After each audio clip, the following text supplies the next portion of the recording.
श्रुतजलधि पारगेन्द्र सफलमति विभावना पटुमतीभ्य सुरचरितपोनिधिभ्यो नमो समग्रे पंचव्याचारकरण संतरिसे श्रीसानुग्रह कुशले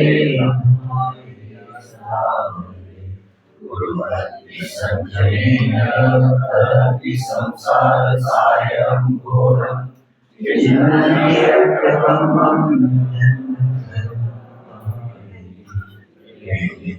प्रथमं प्रभोमयता ज्ञानादिगोपराकुला शतकर्माभिर्सासको धनधना साधु क्रियासाधु शीलप्रावरणा कुलकर्णा संप्राप्तेजोभिः मोक्षसारकपाठहार्दनपटाभिर्नमासादव गुरुवाक्तो नित्यज्ञानदर्शननायका कालिकामगम्भीरा मोक्षमारोपदेशिका यच्छामि मन्त्र्यार्थिभाव सर्वसारं समरणा संरक्षण संप्रदान पंचेयाधारं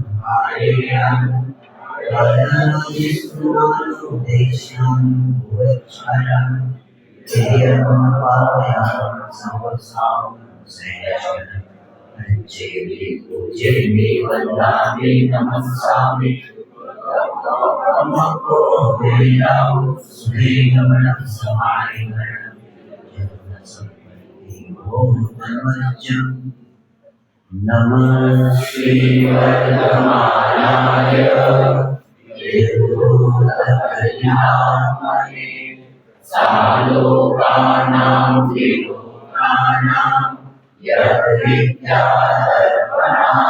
ते विदेशयामि समीचीनं धर्मकर्मनिर्वहणम् संसारदुःखसंसारं यो हरित्युत्तमे सुखे सद्दृष्टिज्ञानवृत्तानि धर्मधर्मेश्वराविदु यदीयप्रत्यमीहानि भवन्ति भवपद्धति श्रद्धानं परमार्थानां माप्तागमतपूर्वताम् पूर्णकष्टाङ्गं सम्यक् दर्शनमस्त्रयम् आत्तेन दोषेण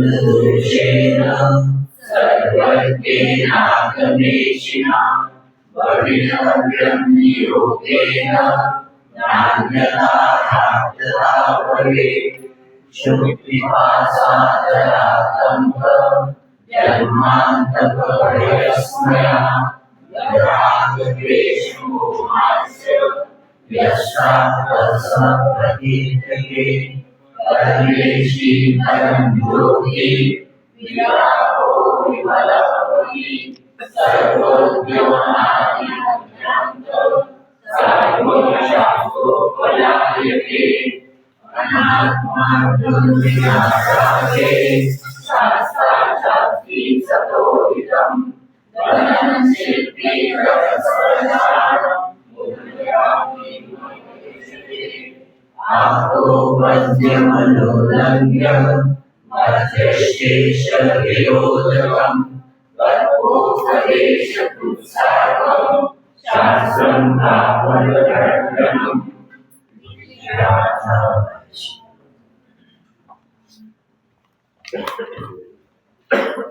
संसार में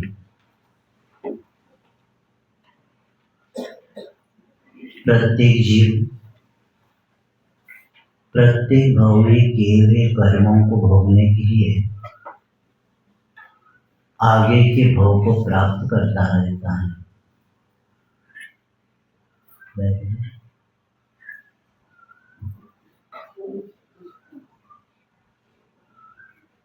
तो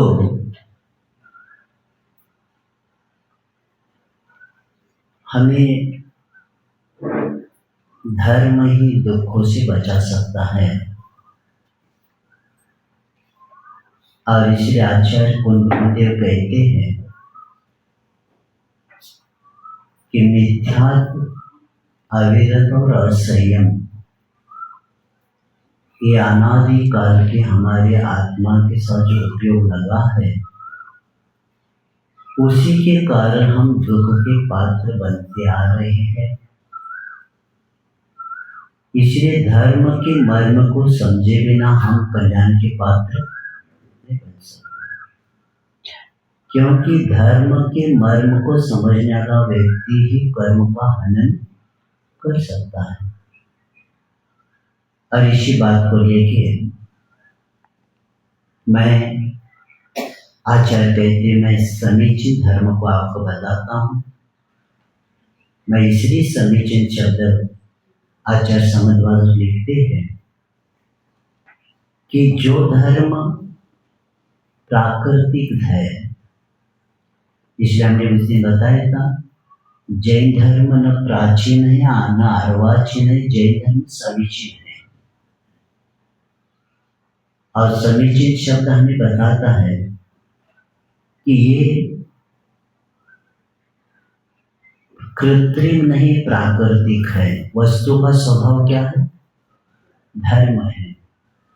पानी में शीतलता, अग्नि में उष्णता और सूर्य में प्रकाश, ये किसी ने डाला नहीं। ये जब से है तब से प्रत्येक पदार्थ के साथ, वस्तु के साथ उसका स्वभाव रहता ही है, कोई डालता नहीं। उसी तरह जैन धर्म एक प्राकृतिक धर्म है। और उस प्राकृतिक धर्म होने के कारण जितने भी परमात्मा बने हैं इसी धर्म से ही बने हैं। और आगे भी क्यों है, अनादि मध्यांतिक शब्द आया था। परमेष्टि परम ज्योति विरागो विमलकृति सर्वज्ञ नादि मध्यांत सार्वो शास्त्रो पदार्थे। इस शब्द यानी जिसका आदि नहीं, मध्य नहीं और अंत से जो शून्य है, ऐसे परमेष्टि बताते हुए समझदाचार्य कहते हैं ये अनादिकाल का प्रवाह चल रहा है और इसी से ही प्रत्येक आत्मा परमात्मा बन सकता है, इसके अलावा बन ही नहीं सकता। क्योंकि मार्ग और मंजिल, और इसीलिए ऐसे तत्व को समझने का हमें सौभाग्य मिला है। इस समय हम नहीं समझेंगे तो कब समझेंगे? क्या हमारे पास कमी है? लेकिन संसारी उस वर्तमान के पर्याय से इतना प्रभावित है, जो पर्याय से प्रभावित होता है। आचार्य कुंभदेव कहते पज्जय मोड़ा ही पर समाया। पर्याय बुद्धि क्या है? पर समय है, स्व समय को प्राप्ति नहीं कर सकता, क्योंकि द्रव्य दृष्टि रखने वाला व्यक्ति ही अपने आत्मा को समझ सकता है। जो पर्याय बुद्धि को सामने रखता है तो पर्याय के अनुसार मैं यही हूँ, मैं स्त्री हूँ, मैं पुरुष हूँ, मैं पशु हूँ, मैं नारकी हूँ, ये अंतिम सांस छूटने तक वही मानता है खुद को अपने। और इसी के कारण धर्म के मर्म को नहीं समझने के कारण पर्याय की व्यवस्था कर रहा है, लेकिन पर्याय में बैठे हुए आत्मा की व्यवस्था नहीं करता। और इसीलिए आत्मा का ज्ञान होना और ये भी नहीं घबराना बार बार मैं आत्मा हूँ आत्मा हूँ। एक बार मालूम है तो क्या घबराना, आप काम करो ना आगे का। मैं शुद्ध आत्मा हूँ, मैं शुद्ध आत्मा, हाँ क्या हो गया? जब क्रिया करेंगे तो शुद्ध बनेगा ना वो। सुवर्ण पाषाण ले लिया, ये क्या है? सोना है, शुद्ध है, शुद्ध है। अरे शुद्ध है मुझे पता हो रहा है भैया, अब उसको क्रिया तो करो। पाषाण अलग करो, सुवर्ण अलग करो ना। हाथ में लेने से थोड़ी होता है। उसी तरह मैं शुद्ध कहने से शुद्ध कोई नहीं बनता। आचार्य कहते शुद्ध बनने की प्रक्रिया बताए, वो करो ना आगे का। और इसीलिए स्वाध्याय प्रेमियों को ये भी याद रखना है, निश्चय से मैं शुद्ध हो गया, अब व्यवहार में बैठे उसको तो ठीक करो। इतनी अज्ञानता है समाज में, स्वाध्याय करने वाले इतना स्वाध्याय किया सब छोड़ ही दिया, इतना व्यवहार निश्चय में चले गए और व्यवहार छोड़ता भी नहीं घर का, और निश्चय की बात करता है। निश्चय के बिना आत्मा का कल्याण होता है जानते हैं हम, लेकिन व्यवहार को ठीक रखेंगे तो निश्चय में पहुंचेंगे। एक याद आता है 1955 का, शांति सागर महाराज जी कुंदरगिरी में अंतिम चतुर्मास हुआ। समय सार जी की वाचना चल रही थी, तो यात्री बैठते उसमें, तो प्रवचन होने के बाद आचार्य महाराज का निश्चय से कल्याण होता है। तो क्योंकि समय सार जी में वही तो बताएंगे, समय का आत्मा का सार है उसमें। तो एक श्रावक ने पूछा, अच्छा से अगर निश्चय से होता है तो व्यवहार क्यों करना है? तो आचार्य महाराज ने एक छोटा सा उदाहरण दिया, सामान्य व्यक्ति भी समझ सकता है। फूल की सुरक्षा किए बिना फल नहीं मिलता। आपने फूल ही तोड़ दिया और क्या चाहते? फल चाहते। फूल की सुरक्षा करेंगे तो वो फूल क्या बनने वाला है? फल बनने वाला है। और हमने तो किसी ने कह दिया निश्चय से वो ही होता है, तो छोड़ तोड़ दिया उसको, इसको फूल को। इसीलिए व्यवहार के बिना हेतु नियत को हुई, छड़ा कर क्या कहते? हेतु नियत को हुई, यानी व्यवहार ही निश्चय के लिए कारण है, उसके बिना कार्य नहीं होता। तो ऐसे उस तत्व को समझते हुए आचार्य समन्वय महाराज कहते हैं कि शास्त्र का लक्षण कल बताकर आए, और ये याद रखेंगे क्योंकि जिन शासन का जो तत्व है, जो हमें ज्ञान, जो जिन शासन में जो ज्ञान बताए, उस ज्ञान से क्या होता है? तत्व का बोध होता है, जिससे मन विषयों से बचता है और आत्मा की शुद्धि के लिए सम्यक ज्ञान के बिना कार्य नहीं होता। और इस लक्ष्य को लगा के हमें स्वाध्याय करना है, और स्वाध्याय करते समय हमें ये भी जानना है कि स्वाध्याय, क्योंकि आचार्य कुंद देव कहते हैं, क्योंकि कई लोग वचन को जड़ मानते हैं, उनको आचार्य कुंद देव कहते हैं कि जिन वचन की महिमा बताते हुए आचार्य कुंद देव दर्शन पौड़ में बताते हैं कि जिन वयन मोसह मीन विषय सुविरयन अमित भूयम जर मर वाही हरण खय कर्म सव दुखान। आचार्य कुंद देव कहते जिन वचन रूपी औषधि क्या करती है? विषय सुख का विरेचन करने वाली है। क्योंकि अनादिकाल से हमारे आत्मा पर कौन सा सुख का संस्कार है? विषय। विषय को हमने सुख माना, इसलिए हमारे अनंत काल से पिटाई हुई है। तो उस विषय सुख का विरेचन करती है। पेट में अजीर्णता हो गई ना, तो विरेचन करते, उसके बिना स्वास्थ्य ठीक नहीं होता। तो जिनेंद्र भगवान के वचन के द्वारा जो हमारी जो मान्यता है, विषय सुख का विरेचन करने वाले, क्योंकि विषय को सुख मानेंगे तो सबसे सुखी कौन रहेंगे? देवलोक। सागरों को आयुष भोगते हैं वो, कितने? विषय चाह दावान हृदय। आप सबसे सुखी वो माने जाएंगे, लेकिन आचार्य विद्यासागर जी कहते देवगति में असंयम की दुर्गंधी सदा रहती है। देवगति में विषयों की दुर्गंधी रहती, आचार्य महाराज ने कहा था। यानी एक क्षण भी संयम को धारण नहीं कर सकते। तो ऐसे विषय को सुख मानने वाला व्यक्ति सुख की व्याख्या, उसके बाद चक्रवर्ती, बाद में ये देवलोक होने बाद चक्रवर्ती का नंबर आता है 96,000 रानियां, उसको भी छोड़ना पड़ा, उसके बिना कल्याण नहीं होता। तो ऐसी विषय सुख का विवेचन करने वाली, और आचार्य कहते अमृत रूप है भगवान के वचन, कैसे अमृत रूप, क्योंकि अमृत का पान करने वाला व्यक्ति मृत्यु को प्राप्त नहीं होता। जर जर मरण वाही हरणम, जरा और मरण की व्याधि आदि को हरने वाली है। तथा सौ दुखान क्षय करणम, सौ दुखान सब दुखों का क्षय करने वाला है। इसके अलावा आत्मा का कल्याण होने वाला नहीं है।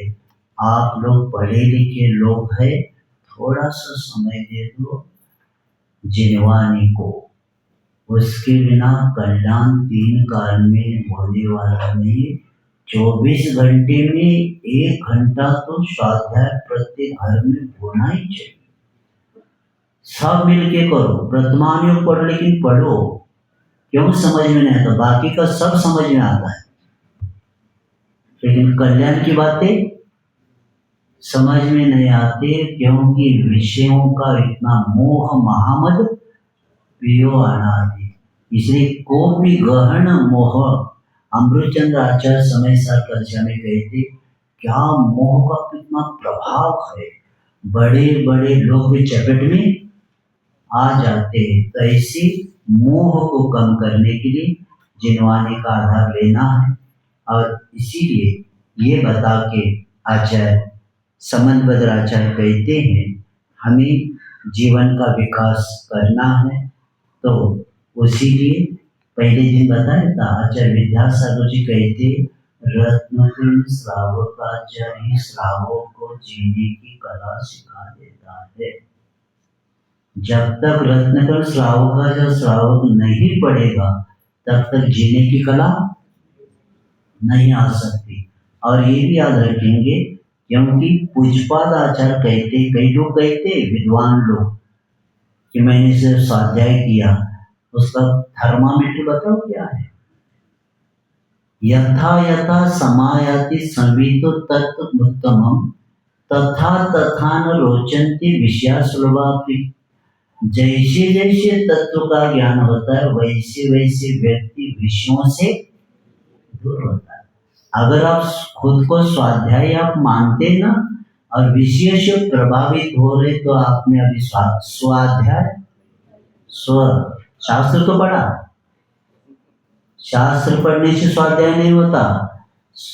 वो करते समय आत्मनिरीक्षण होना चाहिए, अपने दोषों का ज्ञान होना चाहिए कि स्व अध्ययन यानी अपने आप का अध्ययन मनन करने को स्वाध्याय कहा है। यानी स्व आत्मनो अध्ययनम, यानी अपनी आत्मा का अध्ययन जो करता है वह आत्मनिरीक्षण करता है, और अपने आप का अध्ययन मनन करने वाला व्यक्ति ही स्वाध्याय के फल को प्राप्त कर सकता है।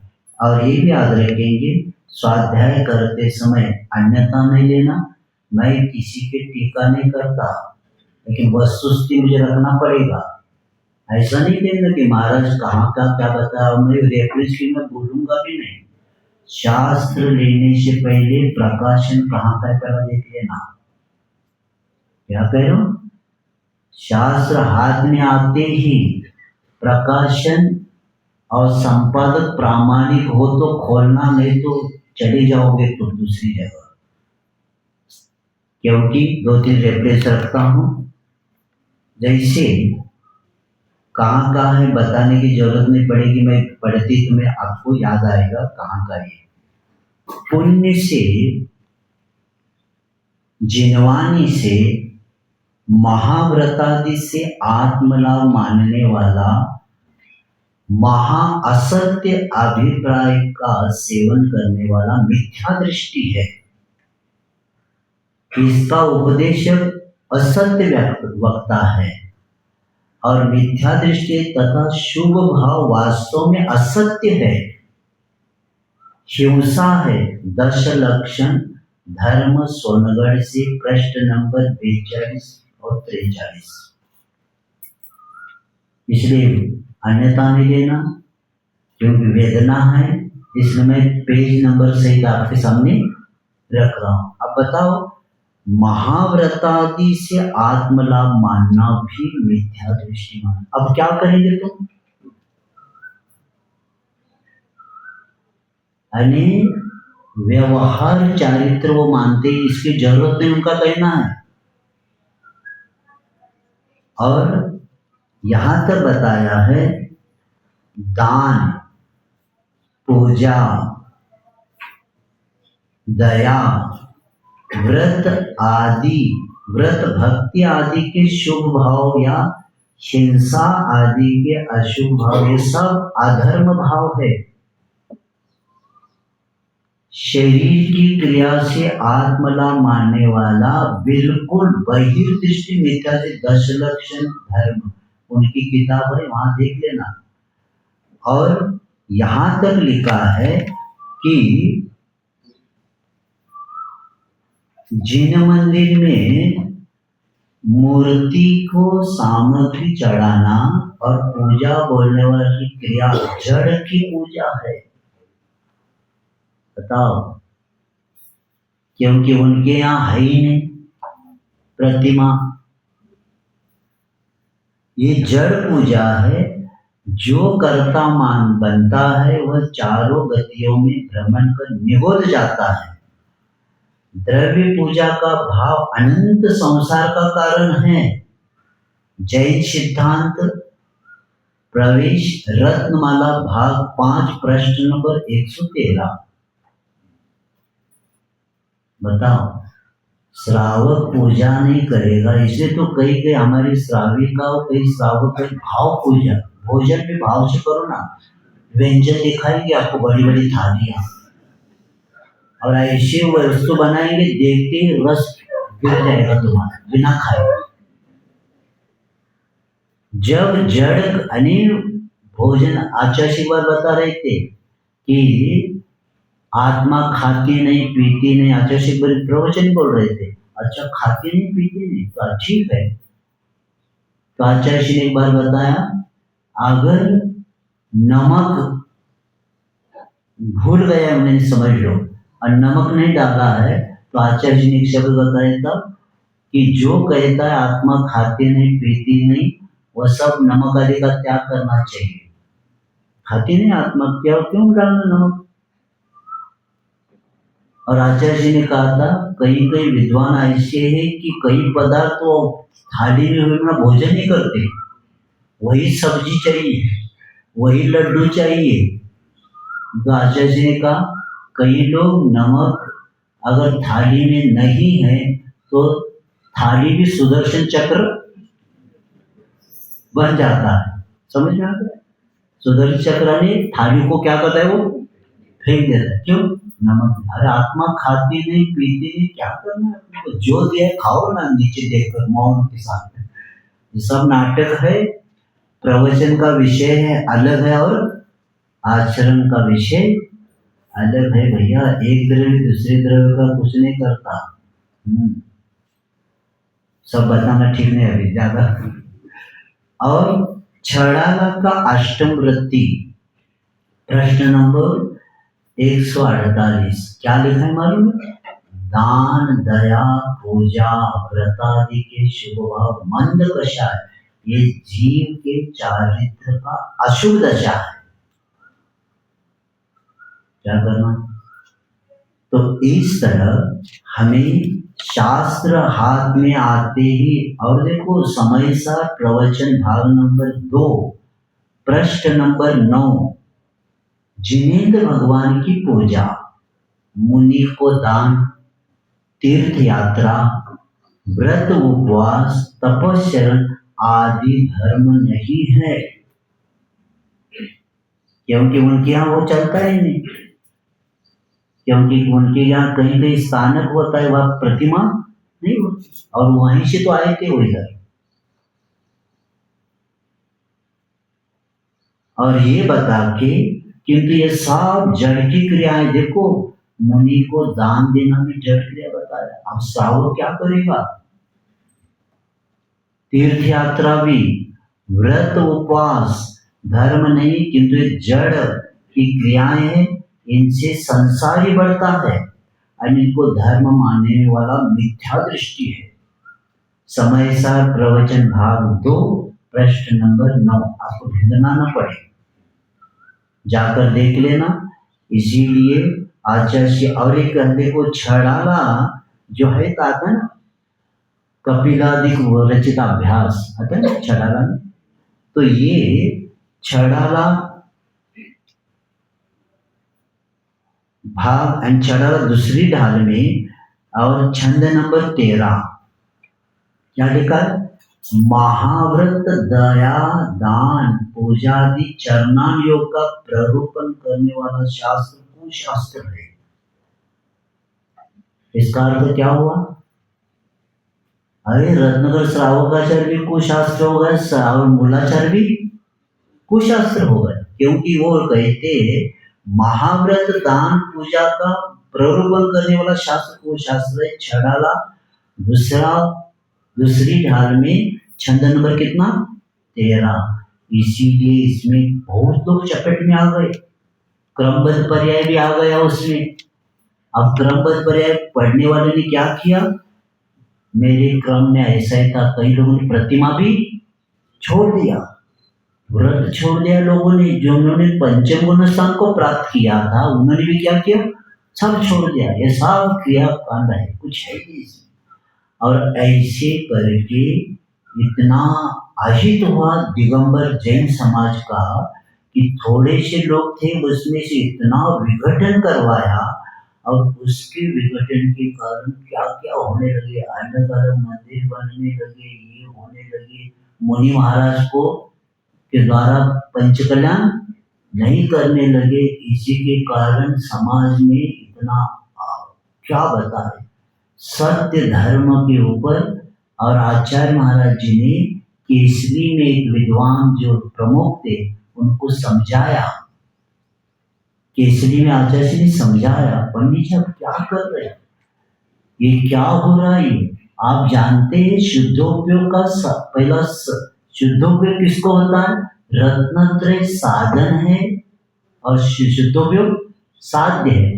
यानी आप चतुर्गुण स्थान में घटा रहे तो अविरत समय दृष्टि के साथ आप शुद्धोपयोग घटाएंगे तो क्या होगा।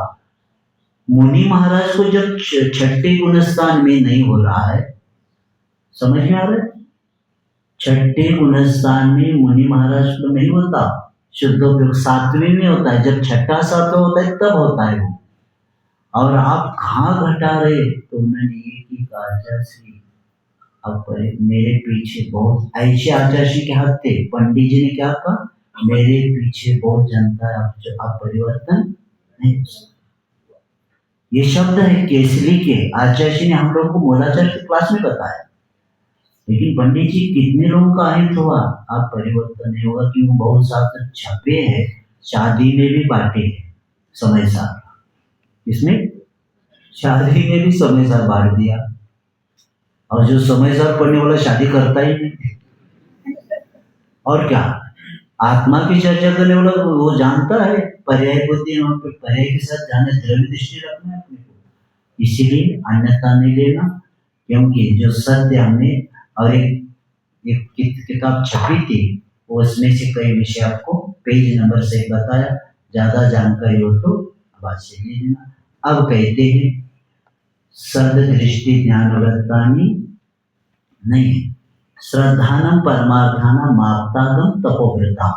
कहाँ तक आया है हमने कि पहला देव का स्वरूप बताया, उसके बाद आगम शास्त्र का बताया, अब कहते हैं तपोव्रता यानी गुरु का लक्षण। देखो पंचम काल में हम बैठे हैं, साक्षात भगवान हमारे सामने नहीं है, गुरु के बिना अपना कल्याण होने वाला नहीं है। और ये भी याद रखना, गुरु की परीक्षा किए बिना नहीं स्वीकारना। मैं आपके सामने बैठा हूँ, जब मैं कल्याण की भावना हो गई तब 4 साल घूमता रहा, सब जगह जाकर आया। तब एक बार संगठन में मैं काम करता था, तब एक बार आचार्य विद्यासागर जी की चर्चा चल रही थी और कई लेख भी हमने पढ़े थे। अब कहीं मन नहीं लगा, अंत में 1987 में थोवन जी में पहुंच गया। उत्तम क्षमा से लेकर जीवन में पहली बार दशलक्षण, 87 पहुंचने के बाद उत्तम क्षमा से लेकर आकिंचन तक सिर्फ जाने के बाद बताए, दक्षिण से आए, आचार्य के दर्शन किए, 5 खारक चढ़ाए, जो है वही तो चढ़ाऊंगा, नारियल लेने वही पता नहीं। तब आकिंचन तक 9 दिन तक मैंने आचार्य से कुछ बोला नहीं, सिर्फ चर्या देखा। जो हमने सुना है, पढ़ा है, वो है कि अपने पहला हमने देखा, और देखने के बाद उत्तम ब्रह्मचर्य के दिन हमने कहा, आचार्य जी हमें कल्याण करना है, आपसे व्रत लेना है। क्योंकि गुरु निष्प्रह, तपस्वी और सिर्फ स्वपर कल्याण करने वाले हो तो ही कल्याण होगा। जो पर पदार्थ से प्रभावित है, परिग्रह से प्रभावित है, उनके द्वारा अपना कल्याण नहीं हो सकता। क्योंकि छड़ालाकर ने एक उपल नाव शब्द दिया है, पत्थर की नाव में बैठने वाला व्यक्ति नाव भी डूबेगी और सामने बैठने वालों को भी डुबा देगी। इसीलिए गुरु शब्द ही हमें बताता है, भवाब्देश तारों को गुरु, गुरु किसको कहते हैं?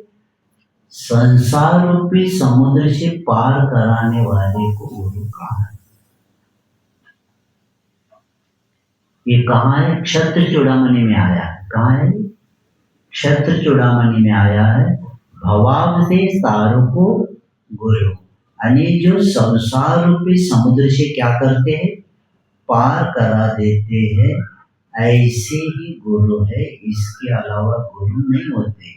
अब गुरु शब्द की निरूप अर्थ पहले जानना है।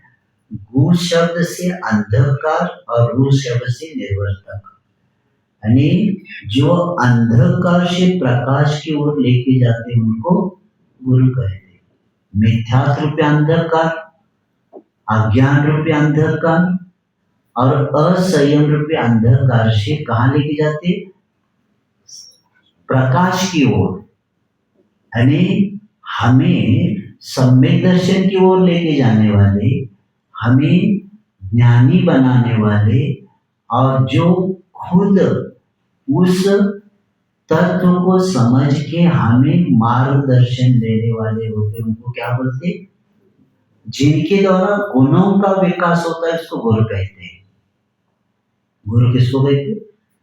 जिनके द्वारा गुणों का विकास होता है, इसको गुरु कहते हैं। क्योंकि गुरु तो देखो 4 शब्द बन गए, ग उ र उ, निरूप क्या बताते? ग उ और र उ, इसका अर्थ ये है कि इस शब्दों का जो गंभीर है, जो उदार है, जो गंभीर है, जो उदार है, जो रहस्य के उद्घाटक है। रऊ समझ में आ गया? ग यानी क्या? जो गंभीर है, उदार है, और र यानी जो रहस्य के उद्घाटक है, और ऐसे जिनके द्वारा दिशा बोध मिलता है हमें। दिशा और बोध, दिशा यानी सम्यक दर्शन, बोध यानी सम्यक ज्ञान। जिनके द्वारा हमें सम्यक दर्शन का ज्ञान हो के सम्यक ज्ञान की प्राप्ति, और जिनको सम्यक दर्शन ज्ञान होता है उसको दिशा बोध बाहर का भी मिलता है।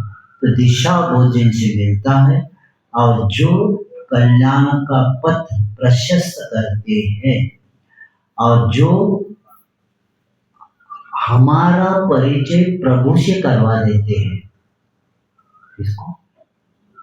शिष्य को क्या करते? परिचय किस वक्त? किसका? यानी गुरु के झरोकों से प्रभु का परिचय हो जाता है।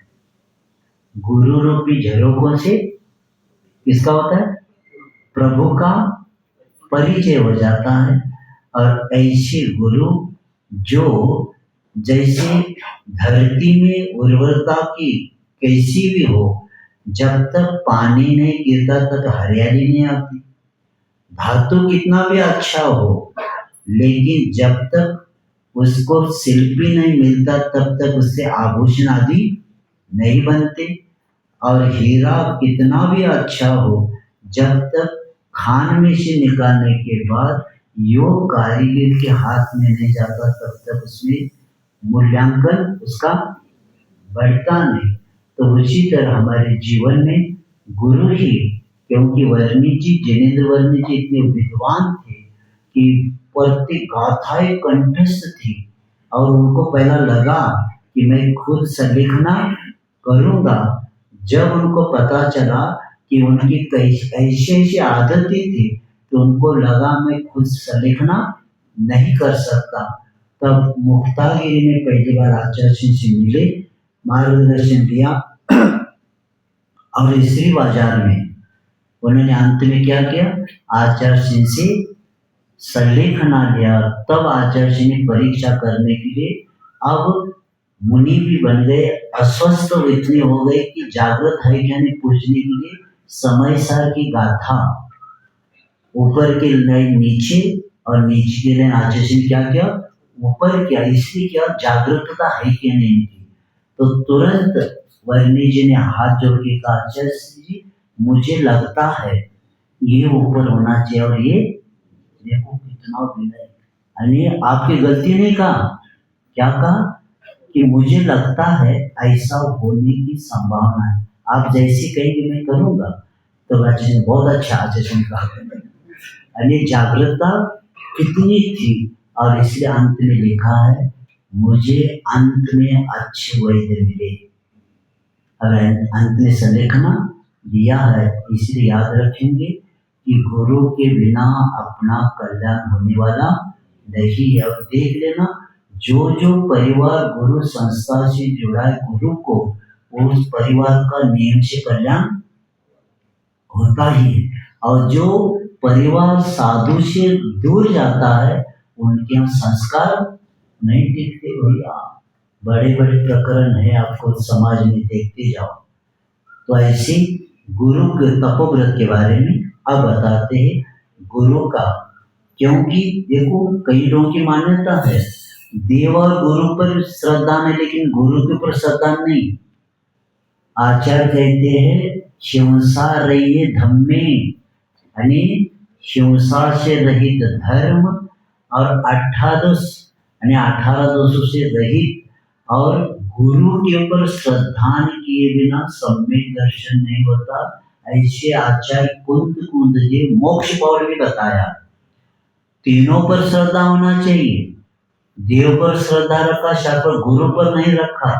देखो ये किसी की गलती, मार्ग की गलती नहीं मानी जाती।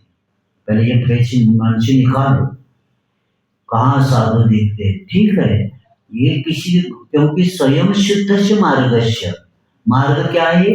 स्वयं शुद्ध मार्ग अनादिकाल का है, और एक किसी की गलती किया तो पूरे मार्ग को दोष नहीं देना।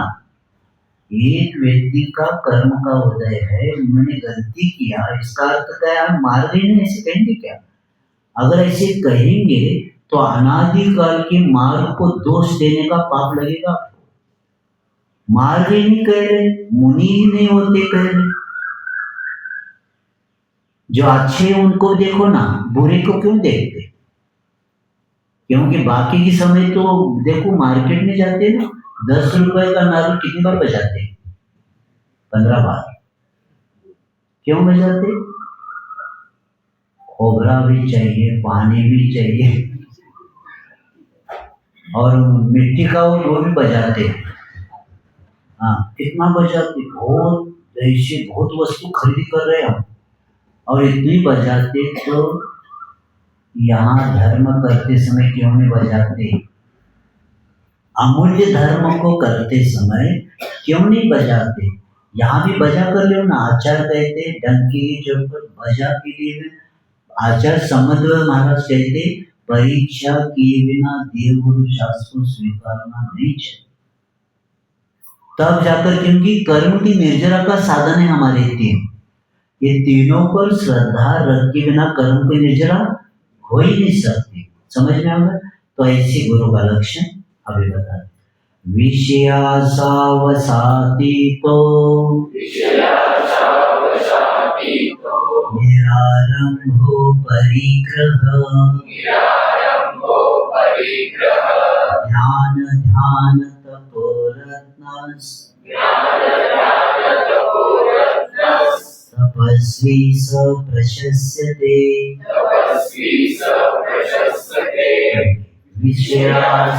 विषयासावसाति तो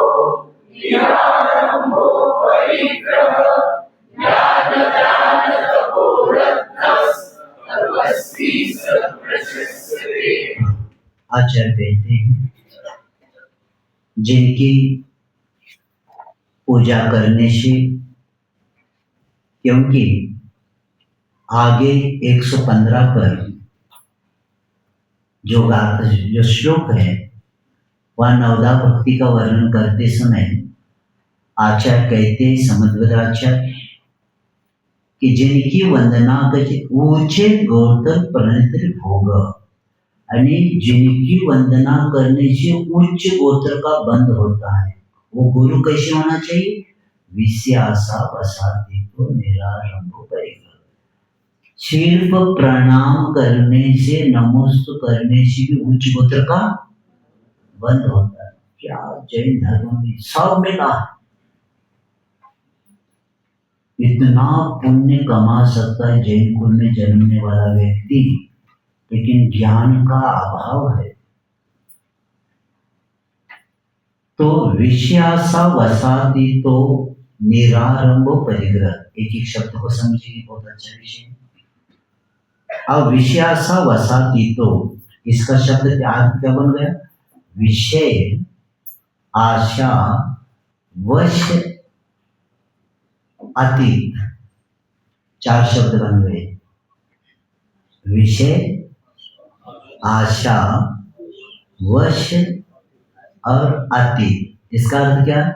विषय यानी पंचेंद्रिय, आशा ने लगाव, वश यानी अधीनता, और अतीता ने दूर हो गए, यानी विषयों की आशा से, लगाव से, अधीनता से जो क्या हो गए? दूर हो गए। यानी पंचेंद्रिय विषय में ही हर्ष विषाद होना होता है, और ऐसे पंचेंद्रिय विषय के हर्ष विषाद होना, यही वशीभूत होना है। और साधु का लक्षण इस बात को बताते हुए आचार्य कहते हैं कि सबसे महत्वपूर्ण विषयों की आशा के वश से रहित होना चाहिए, तब उनको हम गुरु कहेंगे।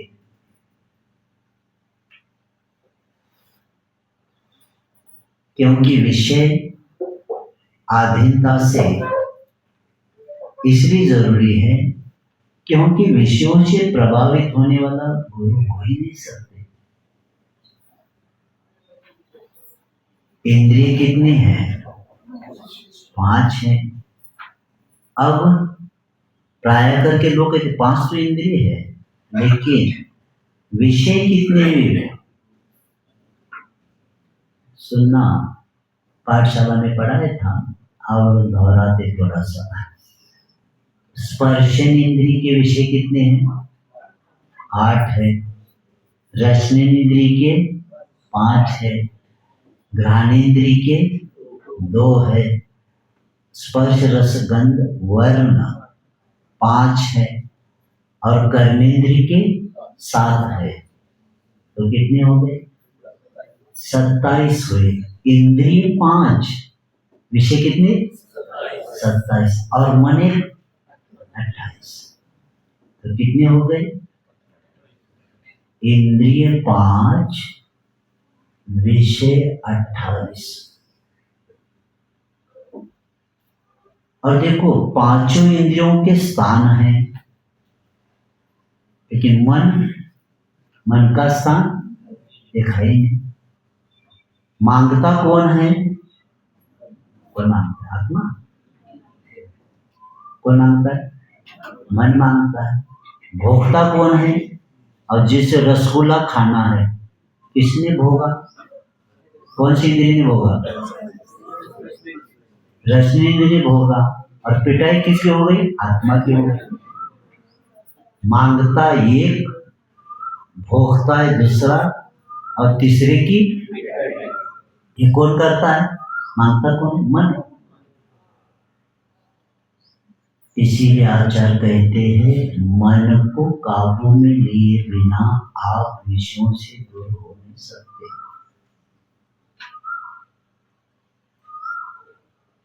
पुल्लिंग, स्त्रीलिंग और नपुंसक लिंग, 3 लिंग है ना। बताइए, मन पुल्लिंग है क्या स्त्रीलिंग है? और टीचर है कैसे को? कौन से? मन नपुंसक लिंग है। कौन सा लिंग है? मन।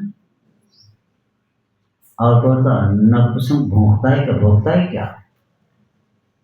यानी आचार्य जी कह रहे थे, देखो नपुंसक लिंग है मन शब्द,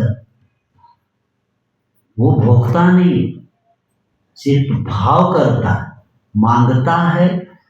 लेकिन नपुंसक लिंग, नपुंसक भोग ही नहीं सकता। इसीलिए आचार्य जी कह रहे थे, देखो नपुंसक हमें संसार में घुमा रहा है। नपुंसक लिंग है, वो मांगता है और साइड में बैठ जाता है। तुम्हारा आत्मा जागो है, मैं साइड में बैठ जाता हूँ। और इसी के कारण ही कर्म का बंध होता है, क्योंकि मन ये वो बंद मोक्ष मन के द्वारा ही बंद होता है, मन के द्वारा ही मोक्ष होता है। क्योंकि भाव संग्रह में बताया है, मन के द्वारा पाप होता है, मन के द्वारा पुण्य होता है, मन के द्वारा शुद्ध आत्मा भी बन जाती है। जैसे जलेन जनितम पंक जलेन परिशुद्धते, चित्तेन जनितम कर्म चित्तेन परिशुद्धते। छोटा सा उदाहरण दिया, तुरंत समझ में आ जाएगा। जल के द्वारा क्या बनता है? कीचड़ बनता है। और पैर को लग गया कीचड़, धोने के लिए क्या चाहिए? पानी। किसके द्वारा बन गया? पानी के द्वारा बन गया। यानी जल के द्वारा जैसे कीचड़ बनता है, धोने के लिए जल चाहिए, उसी तरह चित्तेन जनितम कर्म, चित्त के द्वारा ही क्या करते हैं हम? कर्म का बंध। चित्तेन परिशुद्धते, मन के द्वारा ही हम कर्म बांधते हैं और मन के द्वारा ही उसको निर्जरा भी कर सकते हैं। इसीलिए मन को काबू में लेने के लिए अपने को स्वाध्याय करना ही पड़ेगा। ये सब हमें इंजीनियर बच्चे बच्चियां देख रहे, सब जो संस्कारित है वो टिके हैं। अभी मैं वहां देखा मुंबई में, और यहाँ भी सुना क्या क्या, रात की ड्यूटी में बच्चियां भी है उसमें, गाड़ी में है, और बच्चे भी उसी में है। और बच्चे तो उदम करते ही है, वो सिगरेट पी रहा है, उस बच्चे के ऊपर धुआं छोड़ रहा है, ऐसे ऐसे प्रसंग सुना। जैन कुल की बच्चियां रात में ड्यूटी करना ही नहीं चाहिए। आते समय क्या क्या बच्चे नहीं करते, सब उधम करते रहते और ये गाड़ी में से सब चले जाते। क्या होगा इनका? इसीलिए तो हानि हो गई भैया। मर्यादा का पालन नहीं हो रहा है, इसलिए सावधान हो जाइए आप लोग। बच्चियों को ज्यादा जॉब की झंझट में मत। संस्कार कौन करेगा भैया? यहाँ सब वहां जाकर के ये है, क्या क्या स्थिति हो रही है यहाँ। कुछ मर्यादा तो रखी है। और पढ़े इसलिए बुझाव करना किसने बताया? पहले बताओ, पढ़ाई किस लिए, इसलिए जॉब करना है क्या? इधर न संसार कर पा रहे, न जॉब कर पा रहे, धर्म तो चला गया। इसीलिए सावधान हो जाइए, क्योंकि जैसे संगति बढ़ते वैसे भाव बन जाते, लौट नहीं पाएंगे। इसलिए मन को संस्कारित करना है तो स्वाध्याय आपको करना ही पड़ेगा। जिनेंद्र भगवान के चरणों में आना पड़ेगा और गुरु के सानिध्य में भी संत समागम। आचार्य जी ने लिखा है, संत समागम में संसार कांत दिखता है, संगति वाला संयत बने या नहीं, ये संतोषी तो जरूर बन जाता है। तो ऐसी गुरु के लिए तो जो 8 और मने क्या है, 27 व 28, इस 28 के पीछे वह संसारी आत्मा को पतन को ही लेके जाता है। और ऐसे विश्वास निरारंभो परिग्रह, और क्या आरंभ से रहित हो जाता है। कब हो जाता है? देखो क्रम बहुत अच्छा लिखा है। ये 3 क्रम इतने महत्वपूर्ण है।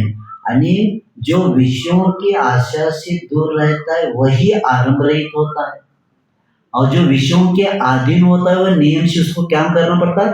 आरंभ करना ही पड़ता है। क्योंकि विषयों की पूर्ति के लिए क्या करना पड़ेगा? उसको आरंभ करना ही पड़ेगा। इसीलिए विषयों की आशा से दूर होता है, वह आरंभ कर ही नहीं सकता। और जो विषयों के अधीन है उसको क्या करना पड़ेगा? आरंभ करना। और आरंभ हो गए तो परिग्रह बढ़ जाता है, बढ़ाने की जरूरत ही नहीं, क्योंकि आय हो रहा है तो परिग्रह, और आय ही नहीं हो रहा है जिसमें, तो अपरिग्रह रहेगा वो। तो ऐसे क्रम बताते हुए, क्योंकि जब तक इंद्रिय विषय संबंध की अधीनता से मुक्त नहीं होता तब तक वह स्पर्श आदि 5 इंद्रियों के मन के विषय को मिलाकर 28 मिनट जो संख्या बताई है, इससे दूर हो ही नहीं सकता। और इनकी प्राप्ति करने के लिए आकांक्षा को विषयाशा कहते, और निरारंभ दशा प्राप्त करने के लिए पहला आशाओं की, विषयों की आशा से, अधीनता से पहला क्या करना पड़ेगा? दूर होना पड़ेगा। और जब तक विषयों की आशा नहीं छूटती तब तक आरंभ भी नहीं छूटता, और जब तक आरंभ नहीं छूटता तब तक परिग्रह भी नहीं छूटता। तो ये क्रम क्या जैन दर्शन में साधु की व्याख्या, ये पढ़ते तब लगता कि समंत महाराज ने क्या कमाल किया।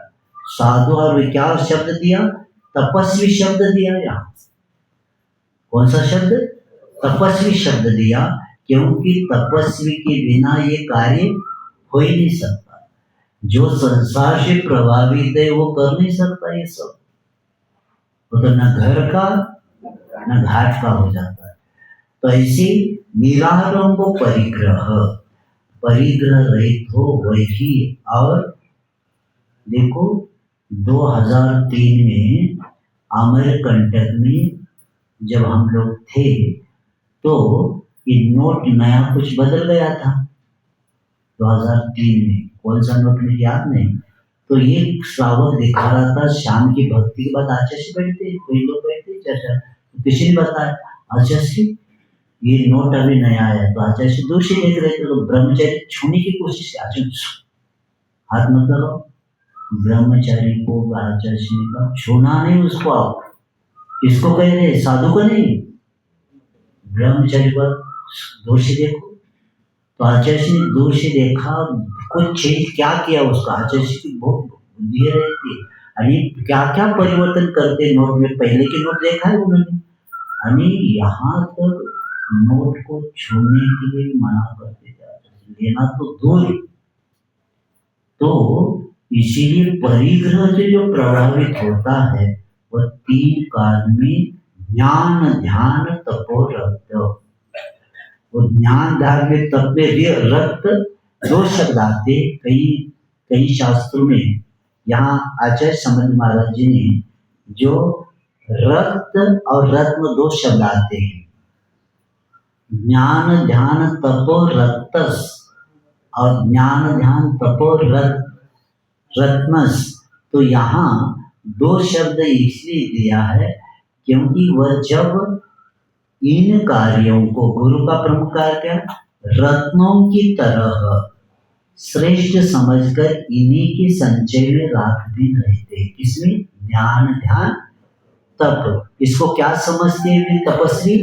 ये क्या, रत्नों की तरह श्रेष्ठ समझकर इन्हीं के संचय में रात दिन रहते, इसलिए उसको। और रत्न और रक्त, आणि वे क्या करते कि ज्ञान ध्यान तप में रक्ताने रंगे होते हैं सदा। रक्ताने क्या, ज्ञान ध्यान तप में रंगे होते हैं, अपनी पूर्ण शक्ति इन्हीं कार्यों में लगाते, दूसरी जगह नहीं लगाते। तो परंतु इन तीनों की लीनता तब तक नहीं हो सकती जब तक परिग्रह विद्यमान रहता है, तब तक वह ध्यान ज्ञान तप में हो ही नहीं सकता। जिसका धन की ओर लक्ष्य है, समझ लो सामायिक में बैठने का समय आ गया, क्योंकि प्रायक्रम क्षेत्र पर रात्रमस्ती गुरु महाराज के साथ, और समझ लो वो सामायिक को आवाज करके बैठ गए, इतने गाड़ी के 2-3 आवाज आए, अब विकट होता है, गाड़ी आगे लगता है, अब मेरा सामायिक हो तो रुकेंगे क्या नहीं? क्या उपयोग लगाया? बाहर उपयोग लगा, क्योंकि वो रुकेंगे नहीं तो ग्राहक चला जाएगा। और इधर तो जब अटल वाजपेयी जी आए थे इंदौर में आचार्य सिंह के पास, 11:30 बज गए, 11:15 तक हमारी इजाफत हो गया। तो कार्यकर्ते करने लगे, वो आ रहे उतर गए।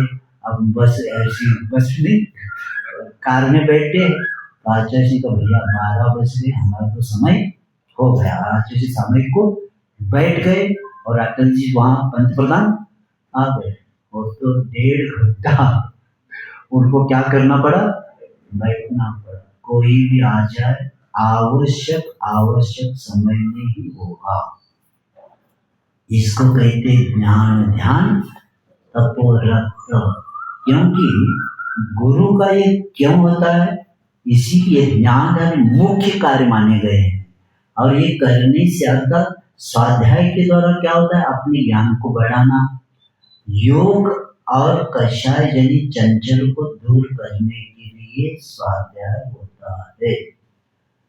ज्ञान ध्यान, धर्म ध्यान, शुक्ल ध्यान में आगे बढ़े, यही लक्ष्य होता है।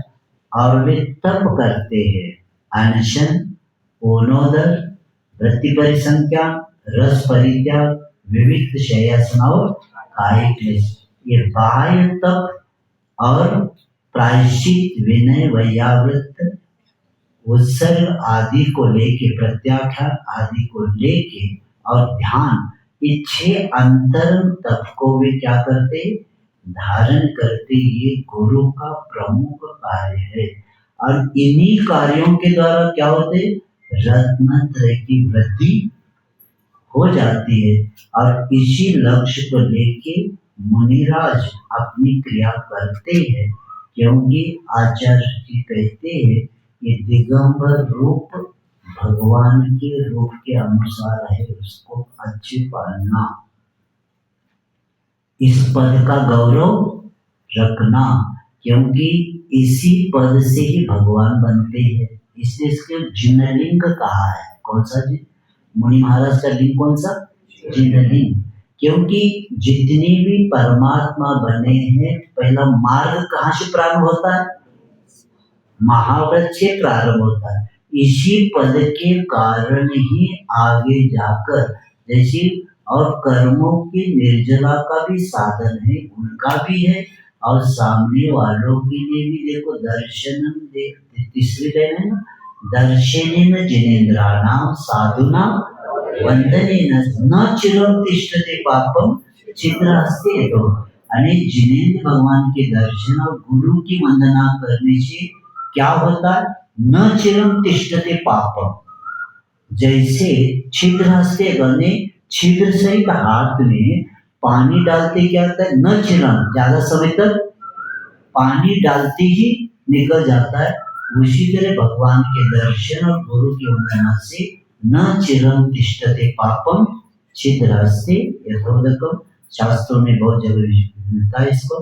तो ऐसे ज्ञानी ज्ञान ध्यान तप में तप रूपी रत्नों से जो सहित है वही क्या है? गुरु प्रशंसनीय है, और इनके बिना अपना कल्याण होने वाला नहीं।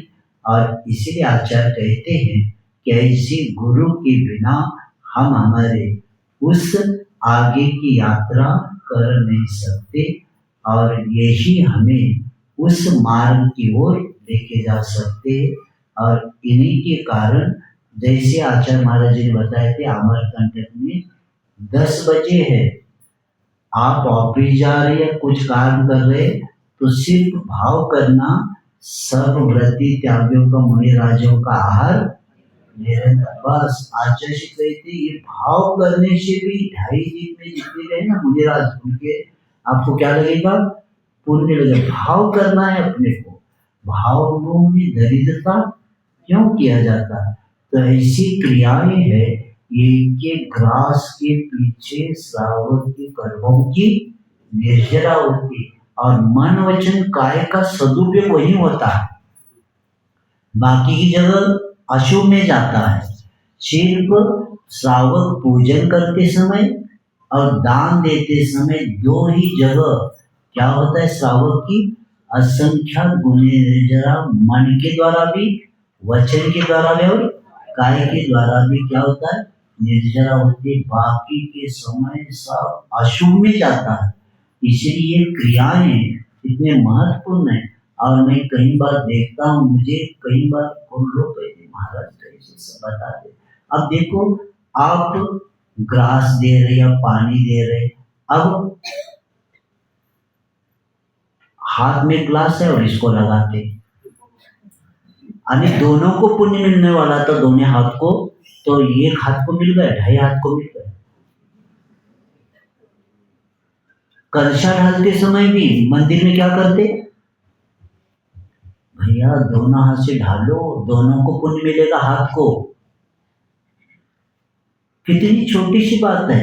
अब कलशा ढालते समय भी क्या होता है? पूजा करते समय भी चौकी में और इधर भी एक हाथ से करते, और दोनों हाथ से अक्षत क्या किया जाता है? कलशा भी दोनों हाथ से उठाया जाता है, चंदन आदि जल का भी, और पुष्प करते समय भी ये पुष्प में ऐसा किया जाता है दोनों हाथ से, और अक्षत कैसा? ऐसे दोनों हाथ से। दोनों हाथ को पुण्य मिलने वाला था, एक ही हाथ क्या समझते हैं? और कभी कभी लगता है कैसे संसार करते क्या छोटी छोटी बातें बचपन से पूजन करते आए, लेकिन वही चलता है। हाँ, तो भोजन करते समय ऐसा करो, ये घर में खाना हाथ लगाना चलेगा क्या? उसके लिए तो अपना अपना हाथ चाहिए। तो उसी तरह कभी भी याद रखना, दोनों हाथ से दान भी होना चाहिए, दोनों हाथ से पूजन भी होना चाहिए, तब जाकर कर्मों की दोनों को पुण्य मिलेगा। दोनों काय को, दोनों से हाथ को पुण्य मिलेगा ना, एक हाथ को क्यों दे दिया जा रहा है? तो ये, और ग्रास भी देते समय दोनों हाथ से दिया जा रहा है विनय के साथ। तो इसी के द्वारा शुभ काय के द्वारा भी क्या होता है? कर्मों की निर्जरा होती है। तो ऐसे यहाँ बता के आचार्य कहते, ऐसे उस गुरु के बारे में मेरे पास बहुत विषय, लेकिन क्या क्या समय होता जा रहा है। अब पहला लाइन पूर्ण हो गया, कौन कौन सा? श्रद्धान परमार्थानाम आप्तागम तपोव्रताम, है ना। अब त्रिमूढ़ पौर्णमाष्टांगम सम्यक दर्शन, चौथा श्लोक है ये रत्नसागर में। कितना? 34 श्लोक का पहली लाइन पूर्ण हो गई आज अपना, श्रद्धान परमार्थानाम आप्तागम तपोव्रताम। अब दूसरी लाइन त्रिमूढ़ पौर्णमाष्टांगम सम्यक दर्शन वस्मय। अब तीन मूढ़ता, तो आचार्य सुमत महाराज जी ने तीन मूढ़ता को पहला नहीं लिया, पहला 8 अंग को लिया, क्योंकि 8 अंग सहित बाद में 3 मूढ़ता रहित और 8 मद से रहित, इसलिए पहला कौन सा विषय लेते? 8 अंगों का। जैसे 16 कर्म भावना में पहली भावना कौन सी आती? दर्शन विशुद्धि। दर्शन विशुद्धि के बिना बाकी की भावनाओं में प्रामाणिकता नहीं आती।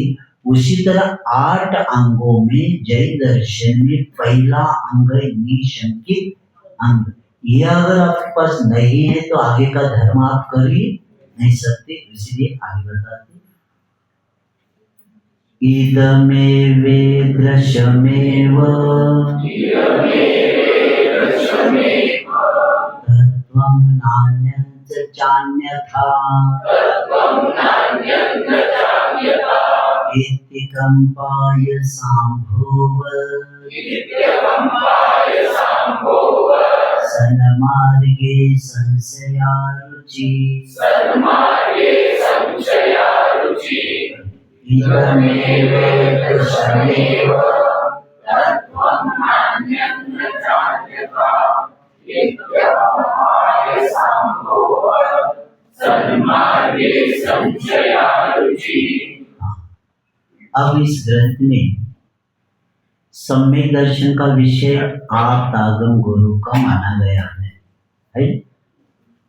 रत्नगण श्रावकाचार्य ने आप्त आगम गुरु को माना है सम्यक दर्शन का विषय, लेकिन अन्य ग्रंथों में किसको माना है? जीव आजीव आश्रय बंध सवर निजरा मोक्ष, इसको भी सम्यक दर्शन का विषय बताया। तो इसलिए तत्व यही है, यानी ईदमेव तत्वम, यानी श्रावकाच के अनुसार आप यही है, आगम भी यही है, और तपस्वी का रूप ऐसा ही है, यानी यही है। ईदमेव यही है, ईदृश्यमेव ऐसा ही है, यही है, ऐसा ही है, अन्यथा न, अन्य नहीं है, और अन्यतम अन्य प्रकार का भी नहीं है। इस तरह आप आगम गुरु या समीचीन मोक्ष मार्ग के विषय में, जो समीचीन मोक्ष मार्ग है, इस विषय में आय सांभोवत, यानी लोहे के पानी के समान अकंपा, यानी निश्चल, ऐसे श्रद्धा करने को क्या कहते? निकांक्षित अंग कहते हैं, तो निशंकित अंग कहते हैं। तो ये उदाहरण इसलिए दिया, पहला एक शब्द पहला समझेंगे, सन्मार्ग एक शब्द आया है, सन्मार्ग संशया रुचि। तो सन्मार्ग किसको कहते हैं पहला समझेंगे, महापुरुषों के द्वारा, यानी सत्पुरुषों के द्वारा जिसकी खोज की गई जाए। ये किसके द्वारा सन्मार्ग है? महापुरुषों के द्वारा जिसकी खोज की जाए वह क्या है? सन्मार्ग है। और सन्मार्ग अर्थ क्या है? आप्त आगम और गुरु का प्रवाह, इसको क्या बोलते? सन्मार्ग बोलते। और इस उत्पत्ति के अनुसार मोक्ष का जो समीचीन मार्ग है वो कौन सा है? सम्यक दर्शन, सम्यक ज्ञान, सम्यक चारित्र। इन के ऊपर रुचि का अर्थ है सम्यक दर्शन का अथवा श्रद्धा है, क्योंकि श्रद्धा, रुचि, प्रतीति ये सब किसके नामांतरण है? नामांतर यानी सम्यक दर्शन के है। और इसीलिए जिस प्रकार तलवार आदि पर चढ़ाया हुआ लोहे का जो पानी है वो कैसा होता है, उसकी धार अकंप रहती है। तो उसी तरह यहाँ बताया जा रहा है कि सन्मार्ग के विषय में तत्व जो है आपतागम तपस्वी या जीवादि जो स्वरूप है तत्वों का यही है, ऐसा ही है, अन्य नहीं है और अन्य प्रकार का हो नहीं सकता। ऐसी जो अकंप श्रद्धा है, उसमें कंप नहीं है, अकंप श्रद्धा है, वही सम्यक दर्शन का निशंकित अंग का तत्व कहते हैं। बहुत अच्छा आचार्य महाराज बताते कि आराध्य जैसे भी बताकर आए, उसके स्वरूप को जानने के बाद आप उसमें शंका नहीं करना। एक बार बताया 18 दोषों से देव होते, 17 दोष नहीं है और एक दोष है तो भी उसको हम परमात्मा नहीं कहेंगे। ऐसा नहीं कि 99 रुपए को 100 रुपए नहीं कह सकते, क्या कह सकते? 99 है तो एक तो कमी है, तो एक डाले बिना 100 नहीं होता। उसी तरह 28 मूलगुण वाले हो तो भी मुनिराज है, और 18 दोषों से रहित है तो वे मुनिराज है। और उस पर शंका नहीं होना चाहिए, क्योंकि तलवार का उपयोग करने से धार समाप्त हो जाएगी, लेकिन यहाँ वैसा नहीं है। यहाँ तो उसको प्रखर हो जाते हैं, दृष्टि धारदार बनना चाहिए। हमारी दृष्टि क्या बनना चाहिए? सच्चे देव शास्त्र के प्रति समीचीन उसके ऊपर श्रद्धा होना चाहिए। और वहाँ का शास्त्र का भी स्वरूप 7 तत्व पर श्रद्धा नहीं, तो यहाँ देव शास्त्र हुए। इसका अर्थ यही है, बीज की सुरक्षा जैसी होती है वैसे ही भगवान की वाणी का भी अपनी सुरक्षा करना ही पड़ेगा, उसको मिलावट नहीं करना। क्योंकि क्या कई लोग अंडरलाइन करते हैं और कई लोग अंडरग्राउंड कर देते हैं। जो अपनी बात है ना, असंयम सम्यक दृष्टि, आप देखो समयसार जी भी सम्यक दृष्टि शब्द है, और रत्नगण सावकाचार्य भी सम्यक दृष्टि शब्द है। क्या एक होगा क्या? आचार्य कहते हैं श्रावकाचार्य का सम्यक दृष्टि चतुर्गुण पश्चिम गुण स्थान वाला, और समयसार का सम्यक दृष्टि कौन? तो आत्रतु ग्रंथे 211 और 212 जो गाथा है उसके टीका में कहा है, आत्रतु ग्रंथे समयसार जी ने जब भी सम्यक दृष्टि कहेंगे तो आपको पंचम गुणस्थान उपरीतन शब्द दिया, यानी 5वें गुणस्थान के ऊपर को लेना समयसार पढ़ते समय। समयसार का सम्यक दृष्टि कौन? 5वें गुणस्थान ऊपर का। इसका मतलब क्या है? मुनिराज ही आप समयसार के सम्यक दृष्टि हो ही नहीं सकते, क्योंकि ज्ञानी शब्द भी आया है वहां बार बार। ज्ञानी शब्द किसके आता है? परिग्रह वाले के साथ। जिन्होंने परिग्रह को छोड़ दिया उसको ज्ञानी शब्द है वहां बार बार ज्ञानी ज्ञानी शब्द आया। तो ज्ञानी कौन? जिन्होंने परिग्रह का त्याग किया है, वे मुनिराज के लिए सम्यक दर्शन शब्द आया है। ये गृहस्थ के लिए समयसार का पढ़ सकते, लेकिन आप समयसार के पात्र हो नहीं सकते। पहला आपको 14 गुणस्थान का एग्जाम देना पड़ेगा। कौन से एग्जाम, कौन से क्लास में आप लोग? इसलिए बताओ श्रावक कितने हैं? कौन से महाराज आए, क्या कर रहे हैं? देखो गृहस्थ और श्रावक में अंतर है। चतुर्थ गुणस्थान वाला अविरत समय दृष्टि गृहस्थ है और पंचम गुणस्थ वाला श्रावक है। रॉन्ग नंबर आपका। सब लोग कहते हैं सब श्रावक श्राविका उपस्थित हो जाइए भोजन को। श्रावक यानी कौन? प्रतिमाधारी। 11 प्रतिमा किसकी होती है? श्रावक की होती है। और गृहस्थ कौन होता है? जो ग्रस्त होता है। इसमें संसार में ग्रस्त होता है, परिग्रह आदि में उसको श्रावक एक ग्रस्त का। इसलिए गृहस्थ अलग है और श्रावक अलग है। प्रतिमाधारी को श्रावक श्राविका कहते हैं और गृहस्थ अभी अविरत सम्यक दृष्टि है वो श्रावक में नहीं आता, क्योंकि प्रतिमा दो जब लेंगे तब श्रावक में आ जाएगा। तो इसीलिए शास्त्र में जो बताया है उसकी सुरक्षा, क्योंकि शास्त्र परिवर्तन न हो, क्योंकि इसी की मूल की सुरक्षा होना जरूरी है। क्योंकि हमारा सबका संसार अतीत होना है, तो हमें रागी के पास नहीं वीतरागी के पास जाना पड़ेगा, देवी देवताओं के पास नहीं। हमें कहाँ जाना पड़ेगा? वीतरागी के पास जाना पड़ेगा, क्योंकि अविरति को वृत्ति लोग भी ज्यादा ऊंचा समझते हैं, ठीक नहीं है। यानी जो व्रती लोग स्पष्ट रखते हैं, अभी महाव्रती भी अब देवियों को भी स्थान देने लगे।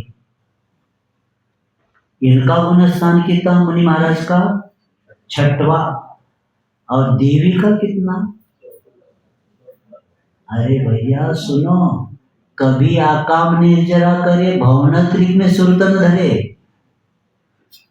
आकाम निर्जरा करने वाला भवनवासी व्यंतर ज्योतिष में जन्म लेता है, और एक सिद्धांत है कि भवनवासी व्यंतर ज्योतिष जन्म से नियम से मिथ्या दृष्टि ही होते हैं।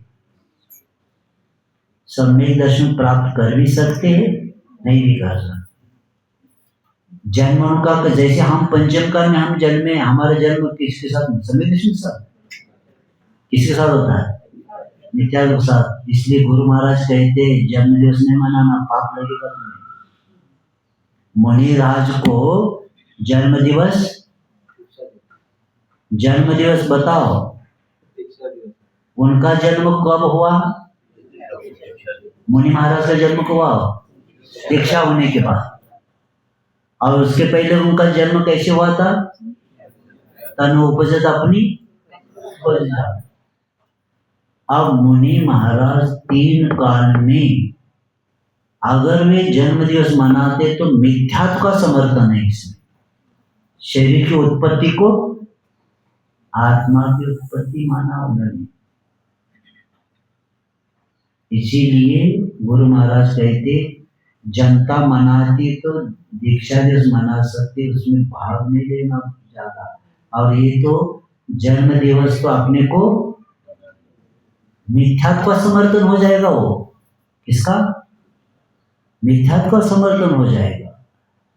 इसीलिए यहाँ बताया जा रहा है कि अविरति लोग जो क्या करते, अविरति को उच्चासन देना है ठीक नहीं, क्योंकि उच्च पद की अवहेलना हो जाती है। कई मंदिरों में अभिषेक एक साथ होने लगा, ऊपर भगवान भी है और नीचे देवी भी, उसका भी अभिषेक होने लगा। अब बताओ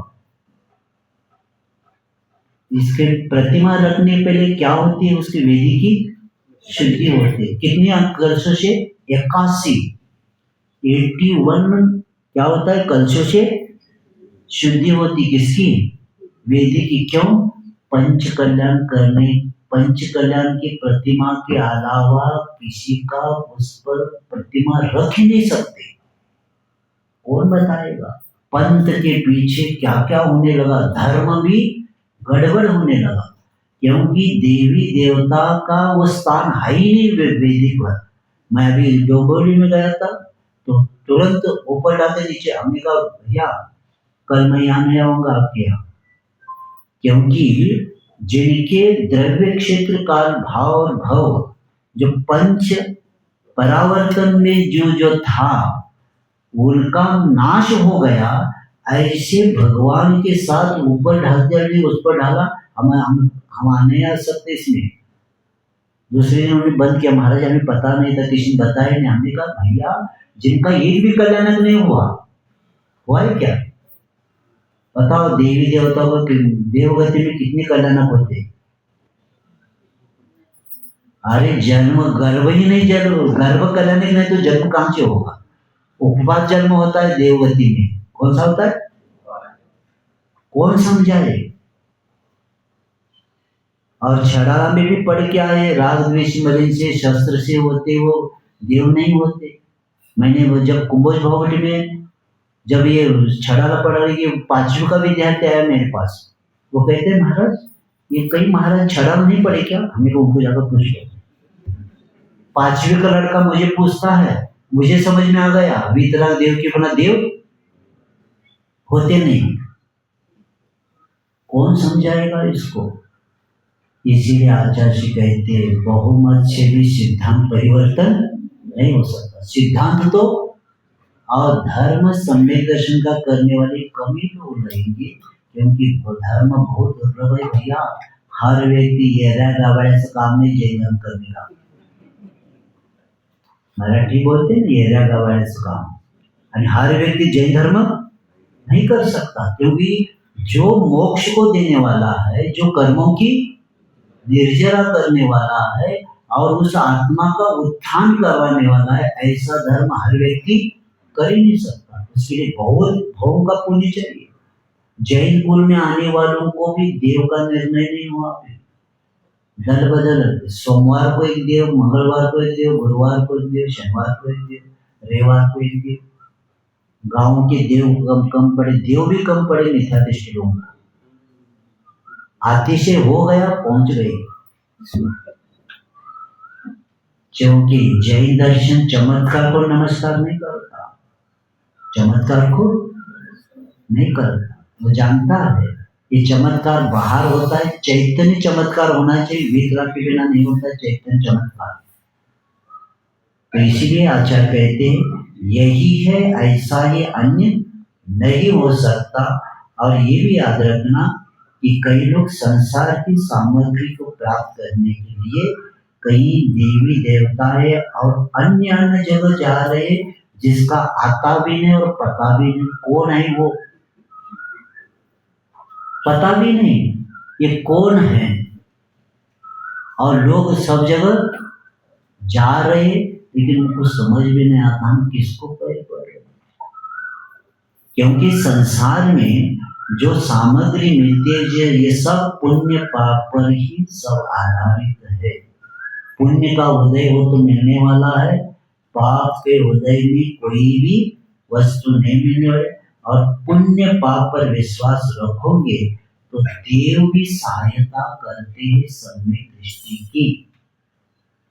देखो सीता जी के ऊपर उत्सर्ग हो रहा था, नहीं के क्या जल अग्निकुंड में प्रवेश करने वाली थी, क्योंकि कहा था अभी भी विश्वास नहीं आपके ऊपर तो अग्नि परीक्षा देना पड़ेगा। रामचंद्र जी ने कहा वो कहते देंगे।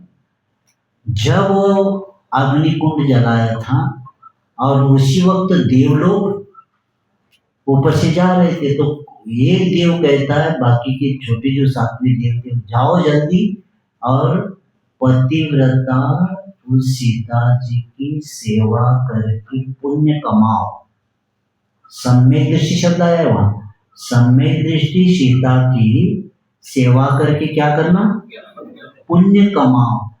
और वे जब नीचे आ रहे थे तब सीता जी उसी वक्त बोल रही थी मैंने जीवन में मन वचन काय के द्वारा पर पुरुष के प्रति बुरे भाव किए हैं, तो ये अग्नि मुझे क्या करे। देखो 3 शब्द दिया है वहां, मैंने जीवन में मन वचन का 3 शब्द रखा है वहां।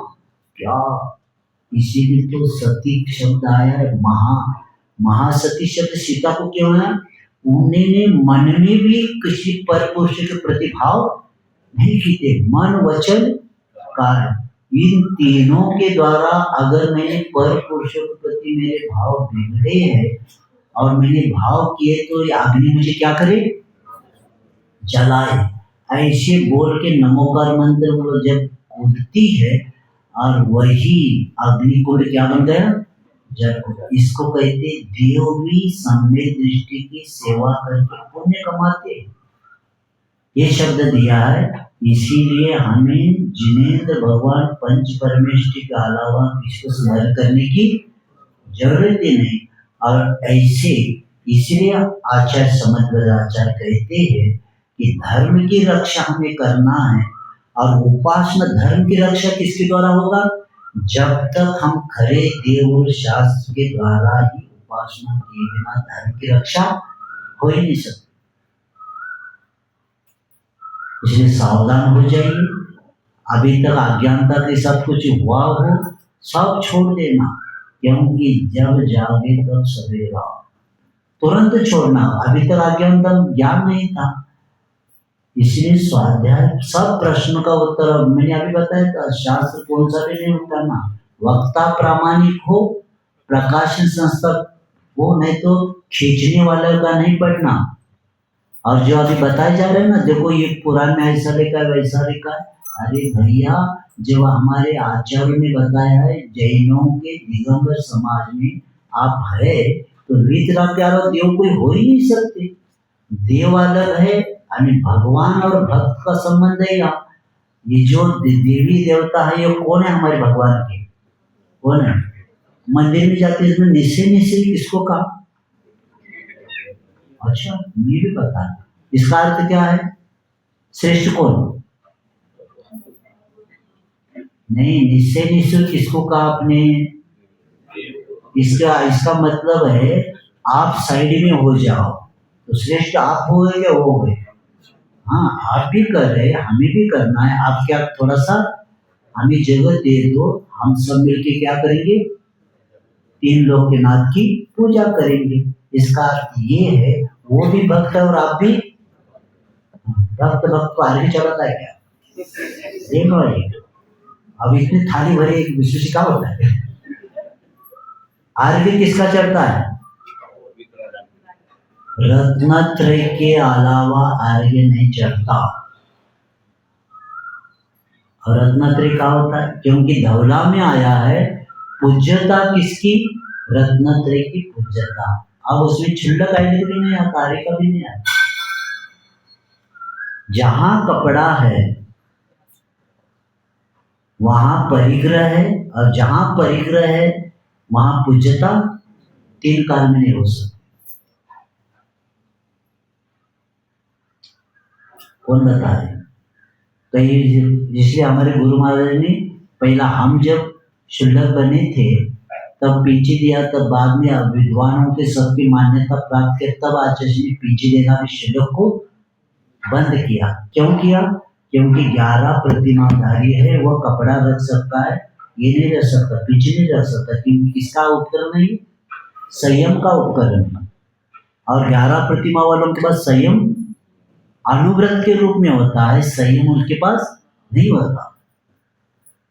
सिद्धांत है ये। इसीलिए शुल्लक जी को भी नहीं चढ़ता, क्योंकि अर्घ्य अनर्घ्य पद के लिए चढ़ाते। बताओ अर्घ्य का अर्थ क्या और अनर्घ्य का अर्थ क्या? आर्य ने अष्ट द्रव्य के मिश्रण को आर्य कहते।